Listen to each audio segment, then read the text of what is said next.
خواتین سے بوس و کنار کرنے کے لیے نکاح کی ضرورت نہیں ہے. دو بندوں کا، ایک لڑکے اور ایک لڑکی کا وداؤٹ نکاح بوس و کنار کرنے میں کوئی ممانعت نہیں ہے. اس کے ساتھ ساتھ آپ نے یہ بھی کہا کہ جو ہے نا وہ ان کے درمیان میں کسی بھی اگر کوئی نکاح کبھی کرنا چاہتے ہیں تو کسی مولوی کی ضرورت نہیں ہے.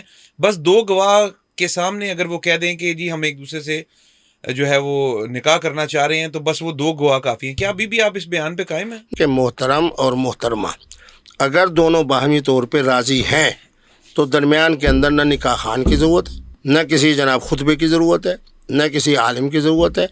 محترم اور محترمہ کی رضامندی کا نام ہی نکاح ہے.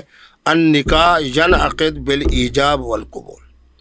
باقی اگر محترم اور محترمہ جو ہے وہاں 4 صورتیں جو میں نے بتائیں کہ ایک دوسرے کو دیکھ سکتے ہیں، جی وہ تو آپ ایک دوسرے کے ساتھ بوس و کنار کی بات نہیں ہے. اچھا بوس و کنار مخطوبہ ہو یعنی جسے پیغام نکاح دینا اس کے لیے بھی حرام، اور جناب اگر عام محترم اور محترمہ تو وہ بھی حرام.